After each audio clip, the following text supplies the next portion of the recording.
বিদেশ যাওয়ার সিদ্ধান্ত যখন হয়েই গেল যে বিদেশ যাব, তো এরপরেই শুরু হয়ে গেল মেইন স্ট্রাগলটা। আমি মোহাম্মদ মিনার আলী সৌদি আরবে জামিল শিপইয়ার্ডে আরামকো প্রজেক্টে প্রায় 3 বছর কর্মরত ছিলাম অ্যাজ এ ফায়ার ওয়ার্ডেন হিসেবে।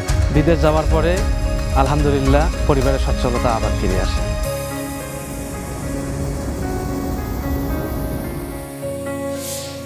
আসসালামু আলাইকুম, আমি মোহাম্মদ মিনার আলী, বাড়ি জলঢাকা থানা, নীলফামারী জেলা তথা উত্তরবঙ্গ। আমার বাড়ির পাশেই প্রাইমারি স্কুল, সেই প্রাইমারি থেকে আমি 5ম শ্রেণী পর্যন্ত লেখাপড়া করি। এরপরে মিরগঞ্জহাট বহুমুখী উচ্চ বিদ্যালয় থেকে এসএসসি এবং মিরগঞ্জহাট ডিগ্রি কলেজ থেকে ইন্টারমিডিয়েট কমপ্লিট করি। ডক্টর জাফরুল্লাহ চৌধুরী গণবিশ্ববিদ্যালয় থেকে অনার্স কমপ্লিট করি। শিক্ষাজীবন শেষ করে প্রায় 3 বছর স্কুলে চাকরি করি, এরপরে 6 মাস কলেজে চাকরি করি। শিক্ষকতা পেশায় থাকাকালীনই করোনা ক্রাইসিস চলে আসে, তো সেই সময় আমি অ্যাজ ইউজুয়াল জবলেস হয়ে পড়ি। এরপরে প্রায় 1 বছর জাহাজে জব করি, সেখানে পোষাচ্ছিল না সেরকম ভাবে। তারপরে বাড়িতে সবাই মিলে বসে সিদ্ধান্ত হয় যে উন্নত জীবনের জন্য এবং পরিবারকে আরো বেটার সাপোর্টের জন্য বিদেশে যাই। বিদেশ যাওয়ার সিদ্ধান্ত যখন হয়েই গেল যে বিদেশ যাব, তো এরপরেই শুরু হয়ে গেল মেইন স্ট্রাগলটা। কারণ বিদেশ যাইতে চাইলেই তো আর যাওয়া যায় না। বিভিন্ন মানুষ বিভিন্ন রকমের কথা বলে, টাকা মার যায়, দালালের খপ্পরে পড়ে, ফ্রি ভিসায় পাঠায়, এর অনেক ধরনের কথাবার্তা আসতে থাকলো। তো মাঝখানে প্রতিবেশী এক মামা আমাকে নিয়ে গেল মুন্সি এন্টারপ্রাইজে। তাদের সাথে আলাপ হলো, তারা কোন ধরনের ভিসা নিয়ে কাজ করে, কোন ধরনের দেশে লোক পাঠায়, ডিটেলস জানতে পারলাম। তারা পেপার চাইলো, শিক্ষাগত যোগ্যতা সম্পর্কে জানতে চাইলো, কি কাজ জানি সেটা জানতে চাইলো। এরপরে একদিন হঠাৎ করে ডাক আসে যে সৌদি আরবে একটা ভালো কোম্পানিতে জবের একটা অফার আছে, ডেলিগেট দিতে হবে। ডেলিগেটে উপস্থিত হইলাম। একটু স্বভাবতই নার্ভাস ফিল করছিলাম, যেহেতু ইতিপূর্বে বিদেশে যাওয়ার কোনো অভিজ্ঞতা নাই বা ডেলিগেট দেওয়ারও কোনো অভিজ্ঞতা নাই। ডেলিগেট সুন্দর মতো করে দিলাম, ডেলিগেটে রেজাল্ট ভালো আসলো। এরপরে পেপারসগুলো রেডি করলাম, মুন্সিতে পৌঁছাই দিলাম, মেডিকেল করলাম। মেডিকেলে আলহামদুলিল্লাহ ফিট হওয়ার পরে আমার মূল কার্যক্রম শুরু হলো। 2022 সালে সেপ্টেম্বর মাসে 17 তারিখে আমি সৌদি আরবের উদ্দেশ্যে রওনা দিই।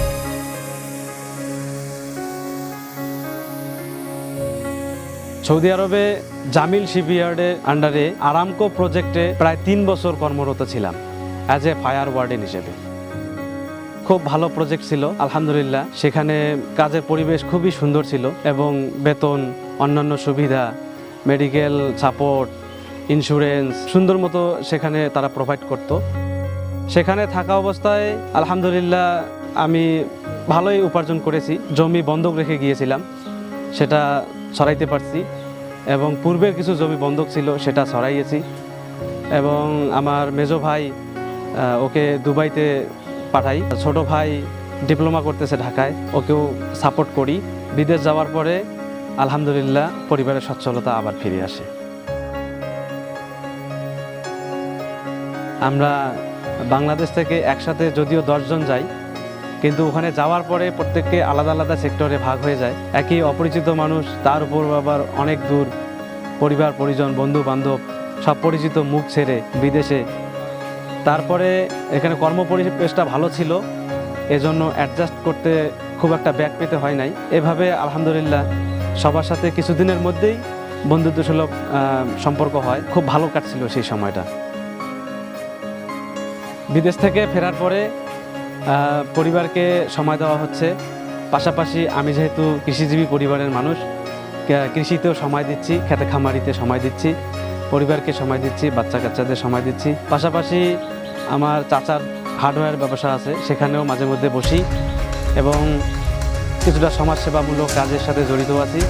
তো এভাবেই সময়টা কাটতেছে। ভবিষ্যতে আরও বিদেশ যাওয়ার চিন্তা আছে।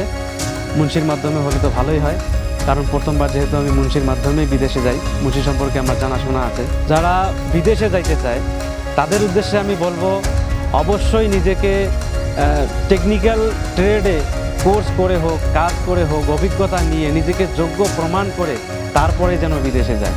এতে ভালো বেতন যেমন পাওয়া যাবে, সম্মানও পাওয়া যাবে। বিদেশের ওভারঅল যাত্রাপথে মুন্সি আমাকে যেভাবে সহযোগিতা করেছে আমার যাত্রাপথটাকে সহজ করার জন্য, এই জন্য মুন্সিকে আন্তরিকভাবে ধন্যবাদ ও কৃতজ্ঞতা।